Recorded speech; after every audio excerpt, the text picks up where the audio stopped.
शांति। आज 31 मार्च 2023 के बाबा के अनमोल मधुर महावाक्य सुनेंगे।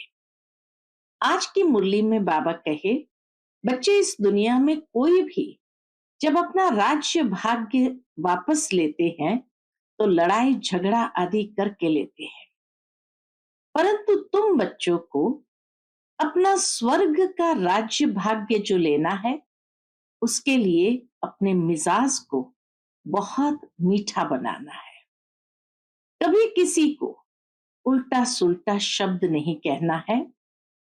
कोई ऐसा शब्द न निकले जो किसी को दुख हो। बाबा कहे, तुम बच्चों को मीठा बन करके सबके साथ प्यार भरा व्यवहार करना है, परंतु माया बीच बीच में परीक्षा जरूर लेती है। वो दरवाजा खटखटा के देखती है, कहीं ये क्रोध तो नहीं करता है या काम क्रोध के भूत के वशीभूत तो नहीं होता है। अगर वशीभूत हो गए तो उन बच्चों को माया खींच करके ले जाती है। परंतु बाबा कहे, वह बच्चे जो अडोल रहते हैं वो तभी अडोल रह सकते हैं ऐसी परीक्षाओं के बीच भी कि जब वो बाप को निरंतर याद करते हैं, अपने अंदर ज्ञान और योग का बल इकट्ठा करते हैं और सदा खुशी में रहते हैं। वही माया की इन सब परीक्षाओं को सहजता से पार कर सकते हैं। तो सुनते हैं आज के बाबा के अनमोल मधुर महावाक्य। ओम शांति। मीठे बच्चे, अपना मिजाज बहुत मीठा बनाओ। भूले चुके भी किसी को दुख मत दो। बुरे वचन कहना, क्रोध करना, डांटना, ये सब दुख देना है। आज की मुरली से प्रश्न है, माया बच्चों की परीक्षा किस रूप में लेती है? उस परीक्षा में अडोल रहने की विधि क्या है? उत्तर, मुख्य परीक्षा आती है काम और क्रोध के रूप में। यह दोनों मुश्किल ही पीछा छोड़ते हैं।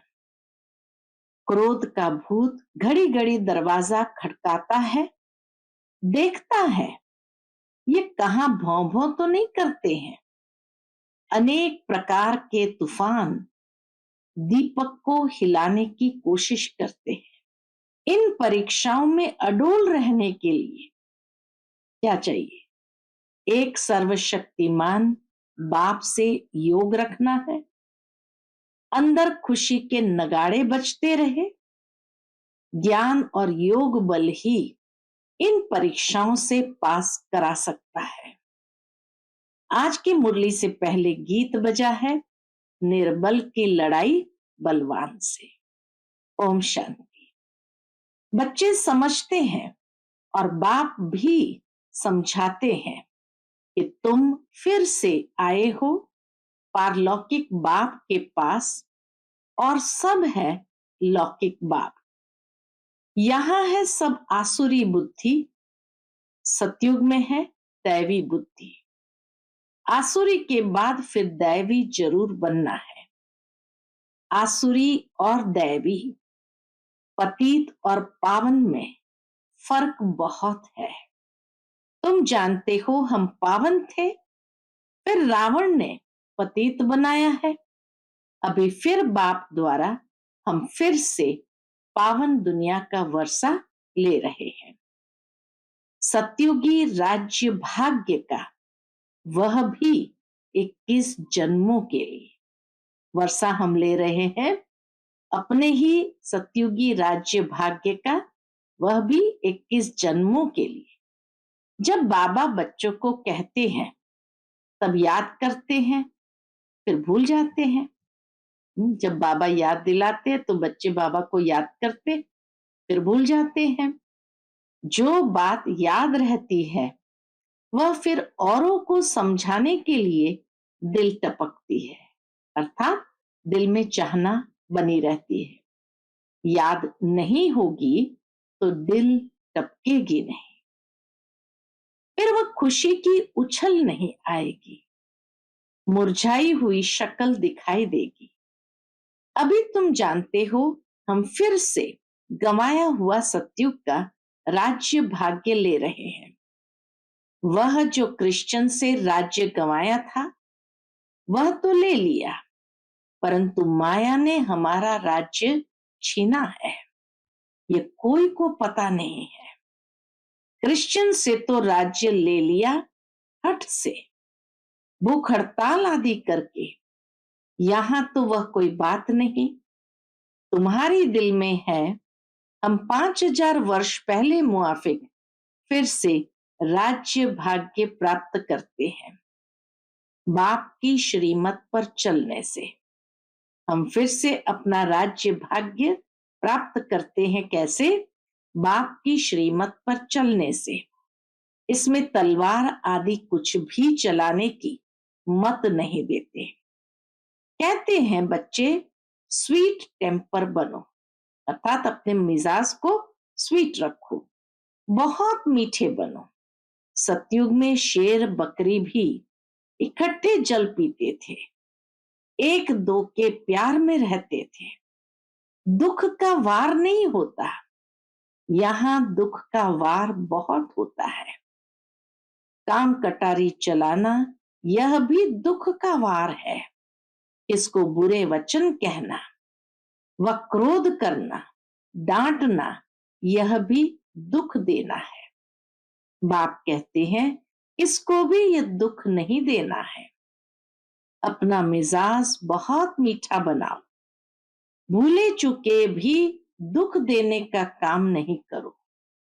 श्री कृष्ण के लिए कहते हैं इतनी रानियों को भगाया, तो भी कहते हैं भगाया सुख देने के लिए। अभी तुम समझ गए हो श्री कृष्ण की बात नहीं है, ये श्री कृष्ण की बात ही नहीं है। भागवत के साथ गीता का, गीता के साथ फिर महाभारत लड़ाई का कनेक्शन है। अभी वही संगम युग है। श्री कृष्ण का तो नाम ही नहीं। श्री कृष्ण की राजधानी है सतयुग में। श्री कृष्ण ने कोई पतित को पावन बनाने के लिए कभी राखी नहीं बांधी। श्री कृष्ण ने कभी कोई को पतित को पावन बनाने के लिए राखी नहीं बांधी। यह है पतितों को पावन बनाने का उत्सव। सो तो पतित पावन परमात्मा ही है ना, न कि श्री कृष्ण। श्री कृष्ण का जन्म तो सतयुग में हुआ, वहां तो कंस, रावण, सुपर्णखा आदि हो न सके। यह इस समय है आसुरी संप्रदाय। इन सब बातों को तुम अभी समझते हो, तुम्हारी बुद्धि में है। हमने बेहद के बाप से अनेक बार राजयोग सीखा और 21 जन्म राज्य पद पाया है, फिर माया से राज्य भाग्य कमाया है। जो माँ बाप दादे के दिल पर चढ़े हुए बच्चे हैं वह तख्त नशीन बनेंगे। जो माँ बाप दादे के दिल पर चढ़े हुए बच्चे हैं वही तख्त नशीन बनेंगे। जो फरमान वरदार नहीं वह क्या पद पाएंगे? पद पाना चाहिए सूर्यवंशी, नहीं तो पाए पैसे के दास दासी जाकर बनेंगे। बाप दादा की आज्ञा पर नहीं चलते हैं। ब्रह्मा की मत भी मशहूर है, शिव बाबा की श्रीमत भी मशहूर है। तो ब्रह्मा और शिव बाबा के साथ उन्हों के औलाद की भी मत मशहूर होनी चाहिए। तुमको शिव बाबा और ब्रह्मा दोनों की मत पर चलना चाहिए, तब तो श्रेष्ठ बनेंगे। माता पिता भी श्रेष्ठ बनने के लिए कितनी अच्छी धारणा करते हैं। सब बच्चों को पढ़ाते हैं, मुरली सब बच्चों के पास जाती है। इनका पाठ ही है पढ़ाने का। कई बच्चे ऐसे भी हैं जो माँ बाप से भी अच्छा पढ़ाते हैं। शिव बाबा की तो बात ही ऊंची ठहरी। शिव बाबा की बात तो कितनी ऊंच है। परंतु मम्मा बाबा से भी इस समय बच्चे होशियार है। बल संपूर्ण तो कोई बना नहीं है। इस समय संपूर्ण तो कोई बना नहीं है, कुछ न कुछ कांटे भी लगते हैं। माया का वार होता है, दीवे को तूफान लगते हैं। जितना ज्ञान और योग में रहेंगे तो इस वृत्त से तुम्हारी ज्योति जगी रहेगी। कोई दीपक में वृत्त थोड़ा कम हो जाता है तो लाइट कम हो जाती है। कोई का दिया बहुत अच्छा जलता रहता है। आत्मा रूपी दीवे को ही तूफान लगता है। तूफान तो लगेंगे, बाबा कहे तूफान तो लगेंगे। बाबा कहते हैं नंबर 1 अनुभवी मैं हूं। ब्रह्मा बाबा नंबर 1 अनुभवी है। रुस्तम से जरूर माया रुस्तम होकर लड़ेगी। बाप समझाते हैं, हे दीवे, ऐसे ऐसे तूफान आएंगे, परंतु कर्मेंद्रिय से कोई पाप कर्म नहीं करना। कोई ने कुछ कहा तो एक कान से सुन, दूसरे से निकाल दिया। ऐसा अभ्यास करना पड़े। क्रोध भी मनुष्य का पूरा ही सत्यानाश कर देता है। यह भी बड़ी परीक्षा होती है। क्रोध का भूत आकर दरवाजा ठोकते हैं। देखे भौं भौं करते हैं। अगर कोई भौं भौं करने लग पड़ते हैं तो दीवा बुझ जाता है। माया सबकी परीक्षा लेती रहती है। समझा जाता है इनमें तो क्रोध था नहीं, अब फिर इनमें क्रोध आ गया है। बाबा के पास बहुत अच्छे अच्छे बच्चे थे, माया का तूफान सहन नहीं कर सके तो गिर पड़े। फिर कहा जाता है किस्मत, हम परीक्षा में ठहर नहीं सकते। बच्चों को तो परीक्षा में बड़ा अडोल रहना है। कैसे? अंगद मिसल, यह भी एक मिसाल है। तुम बच्चों के अंदर खुशी के नगाड़े बजने चाहिए। सर्वशक्तिवान बाप के साथ योग रखने से मदद आपे ही मिलती रहती है। कोई हथियार पमार नहीं लेते। बाबा सब युक्ति सिखलाते हैं। बाप को याद करो तो विकर्म विनाश होंगे। क्रोध की भी स्टेजेस होती है। काम का भूत तो बड़ा खराब है। शल कोई में काम का भूत फिर से प्रवेश न करे। उनको योग बल से निकाल देना है। योग से ही क्रोध का भूत भी निकलता है। घड़ी घड़ी दरवाजा खटकाता है। कहा मार्जिन देखी और घुस पड़ते। ये 5 चोर अंदर बहुत घाटा डाल देते हैं। बाबा क्या कहे, ये 5 चोर अंदर बहुत घाटा डाल देते हैं। हम कितने शाहूकार थे, 5 विकारों ने कितना कंगाल बना दिया है। इनका बड़ा सरदार, इन सभी विकारों का बड़ा सरदार है काम। सेकंड नंबर है क्रोध। काम बच्चों बादशाह है, बड़ा मुश्किल से पीछा छोड़ते हैं। बड़ा भारी दुश्मन है, बहुत तंग करते हैं। बेचारी अबलाएं कितना मार खाती है। बाबा को भी तरस आता, बेचारी अबलाएं कितनी मार खाती है। उन्हों की फरियाद सुनी नहीं जाती। यह फरियाद सिर्फ एक बाप ही सुनने वाला है। परंतु इसकी फरियाद सुनते हैं बाबा, परंतु वह भी सच्चे जो होंगे उन्हों की सुनेंगे, झूठों की नहीं। तो यह विकार मनुष्य को एकदम डर्टी बना देते हैं। क्रोध की बीमारी उथल पड़ी तो क्रोध अपना भी सत्यानाश कराते हैं, दूसरे की भी खुराक बंद हो जाती है। हंगामा होता है तो बाप से जो खुराक लेने आते हैं उन्हों का वह बंद हो जाता है। उन्हों पर बंधन आ जाता है। फिर उनकी अविनाशी भविष्य जन्म जन्मांतर की आजीविका बंद हो जाती है। ऐसे जो परमपिता परमात्मा से वर्षा लेने में विघ्न डालते हैं, उन पर कितना पाप पड़ेगा, बात मत पूछो। वह जैसे कि अपने ऊपर कृपा के बदले श्राप डालते हैं। वो आत्माएं जैसे अपने ऊपर श्राप डालते हैं। कोई ट्रेटर बन जाते हैं तो कितने का नुकसान करते हैं। भविष्य हीरे जैसा जीवन बनाने में रुकावट पड़ती है। इसलिए बाप कहते हैं, महापापी, महाबेसमझ, महाकमबख्त देखना हो तो यहाँ देखो। कोई अखबार में उल्टा सुल्टा डाल देते हैं तो बेचारी माताओं पर कितनी आपदाएं आ जाती है। जानते हुए और फिर कुछ करते हैं तो उन पर धर्मराज की कितनी मार पड़ेगी। बाप कहते हैं, ऐसा काम कोई नहीं करे जो ट्रेटर बने और अबलाओं पर अत्याचार हो। उनको गाजी भी कहा जाता है। बाबा कहे, उनको टाइटल क्या दिया, उनको गाजी भी कहा जाता है। माथे में खून का टेम्परेचर चढ़ जाता है तो फिर तलवार उठाकर मारने लग पड़ते हैं, फिर उनको फांसी पर चढ़ा देते हैं। यहां भी ऐसे बन पड़ते हैं।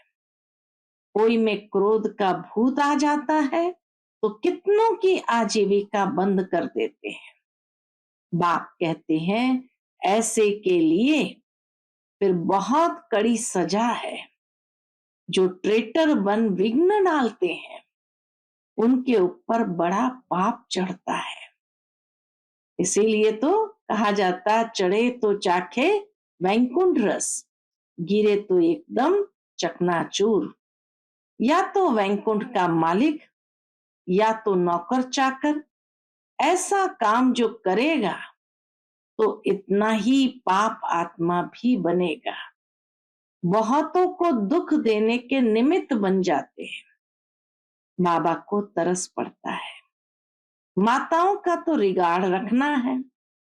वंदे मातरम गाई जाती है, वंदे मातरम गाई जाती है।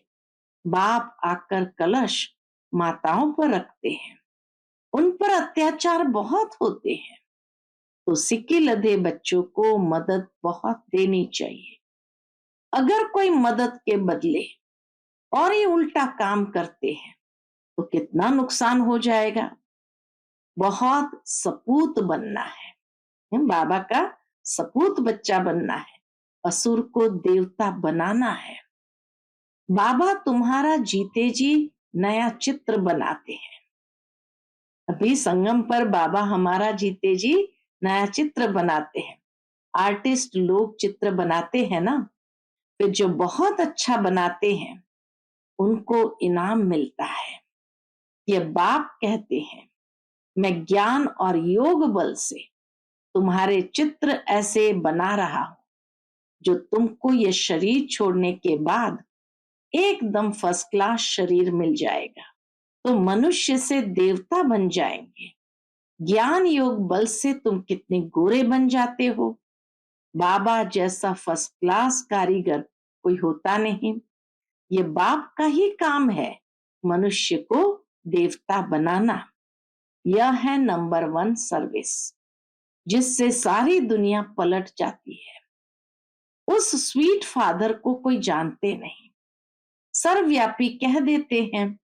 मनुष्य की बुद्धि में यह भी नहीं है कि यह नरक पतित दुनिया है। यह सिर्फ तुम बच्चों की ही बुद्धि में है। बड़े बड़े करोड़पति, सबका धन मिट्टी में मिल जाएगा, बड़े दुखी हो मरेंगे। आजकल तो बड़े बड़े आदमियों को भी मारते रहते हैं।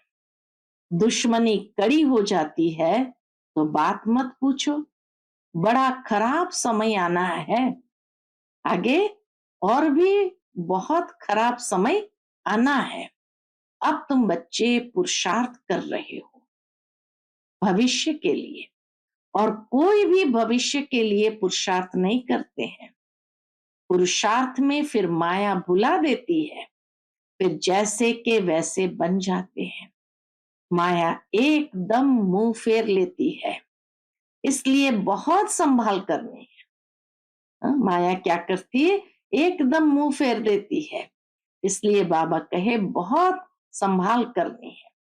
जितना हो सके खुशी से बाबा को याद करना है। हम बाप से 21 जन्म सुख का फिर से वर्षा ले रहे हैं। बाप को याद करने से खुशी होगी। वह इन आंखों से महल आदि देखते हैं, तब खुशी होती है। तुम दिव्य दृष्टि से अथवा ज्ञान के तीसरे नेत्र से जानते हो कि हम बाप से सदा सुख का वर्षा लेते हैं।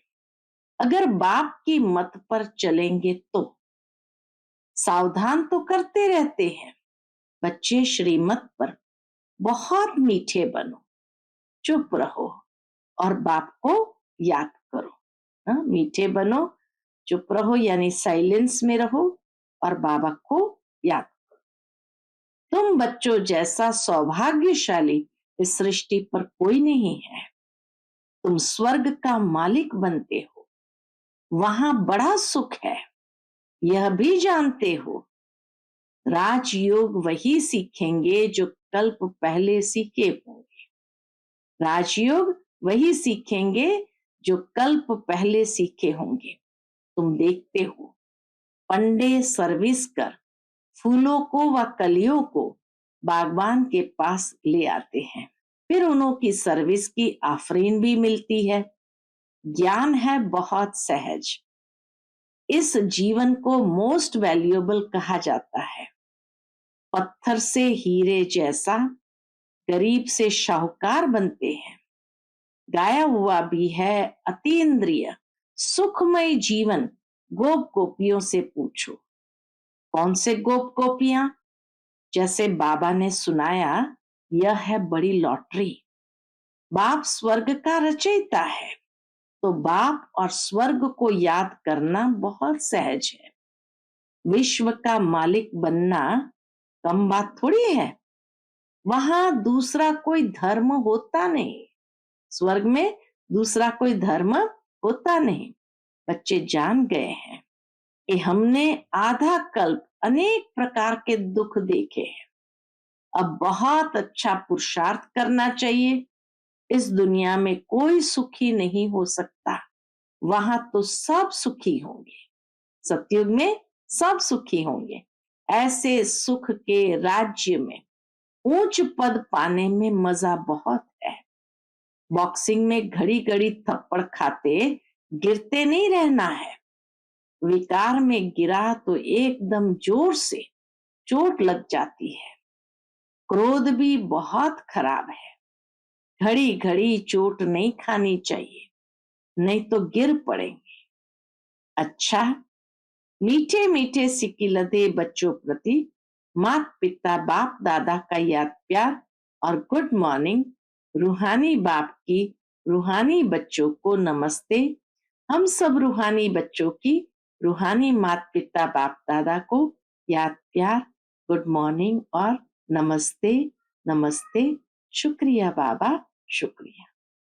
आज की मुरली से धारणा के लिए मुख्य सार है। पहली पॉइंट, ऐसा कोई भी कर्म नहीं करना है जो अपने ऊपर कृपा के बजाय श्राप आ जाए। कोई भी भूत के वश हो ट्रेटर कभी नहीं बनना है। दूसरी पॉइंट, श्रीमत पर बहुत बहुत मीठा बनना है, चुप रहना है, बहुत मीठे मिजाज से बात करनी है, कभी काम या क्रोध के वश नहीं होना है। आज का बाप दादा का मधुर वरदान हम बच्चों के प्रति है। सरल संस्कारों द्वारा अच्छे बुरे की आकर्षण से परे रहने वाले सदा हर्षित मूर्त भव। सरल संस्कारों द्वारा अच्छे बुरे की आकर्षण से परे रहने वाले सदा हर्षित मूर्त भव। अपने संस्कारों को ऐसा इजी यानी सरल बनाओ तो हर कार्य करते भी इजी रहेंगे। यदि संस्कार टाइट है तो सरकमस्टेंस भी टाइट हो जाते हैं, संबंध संपर्क वाले भी टाइट व्यवहार करते हैं। टाइट अर्थात खींचातान में रहने वाले, इसलिए सरल संस्कारों द्वारा ड्रामा के हर दृश्य को देखते हुए अच्छे और बुरे के आकर्षण से परे रहो। न अच्छाई आकर्षित करे और न बुराई, तब हर्षित रह सकेंगे। आज का स्लोगन है, जो सर्व प्राप्तियों से संपन्न है वही इच्छा मात्रम अविद्या है। जो सर्व प्राप्तियों से संपन्न है वही इच्छा मात्रम अविद्या है। अच्छा, Om Shanti. Click here to like, subscribe, and press the bell icon to stay updated with our latest videos.